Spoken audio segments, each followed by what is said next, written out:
నేను అడగను. ముఖ్యమంత్రులు కూడా ₹1 అడగను. మొన్న ఎందుకు అడగడానికి ఆ పవన్ కళ్యాణ్ కాడికన్నా లోకేష్ కాడికి వెళ్తే వాళ్ళు కలవల. మళ్ళీ 5 ఛార్జీ దండ పెట్టుకున్నానే 4-5 అమ్మ ఇటు కూర్చో ఇటు తిరుగుతా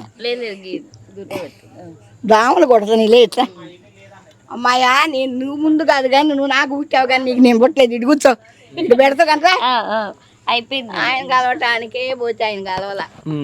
ఎందుకని కాడికి పోయి మనం ఆశపడాలి దేనికి అనుకూలంగా అది ఒక్కదానే నాన్న. ఏం చేస్తాడు ఒక్క మంచిగా గట్స్ తోటి మంచిగా మాట్లాడినావు. ఏముందయ్యా వాడు ఎక్కడ చేస్తాడు చేతబడులు అనుకుంటాం కానీ ఏముంది చేతబడులు చేయడానికి అవన్నీ వట్టి మాటలు వట్టి చేష్టాలు.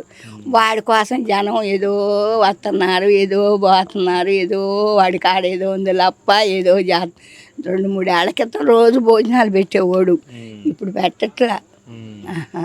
ఈ జగన్ ఎక్కిన కాడ నుంచి పెట్టట్లా. గుడి కట్టిన కొత్తలో పెట్టేవాళ్ళు వీళ్ళందరూ అనుకునేవాళ్ళు అందుకని ఇప్పుడు లేవు. ఎవరికా డబ్బులు ఉండయా ఇప్పుడు ఆయన వచ్చిన కాడ నుంచి ఏమన్నా డబ్బులు ఉండయా పనులు ఉండయా ఇసుక దొరికిందా?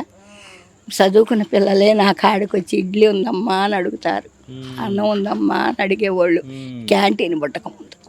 ఈ క్యాంటీన్ పెట్టినాక పాపం అడగట్ల పిల్లలు కూడా ₹5 పెడితే భోజనాలని ఇంకెక్కడి నుంచి వస్తాయి నాన్న ఇవన్నీ ఏందో కూరగాయ మాటలు.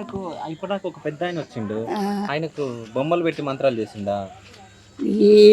లేచిన టైం బాగోకపోతే అన్నీ ఉంటాయి నాన్న ఇవన్నీ ఉట్టి మాటలే కానీ. ఇప్పుడేమో మాట్లాడుతుంది కదా ఆమె నిజాలు మాట్లాడుతుందా? నిజాలే ఏమి మాట్లాడవు వాళ్ళంటే వీళ్ళందరి కోపం కుళ్ళు అది.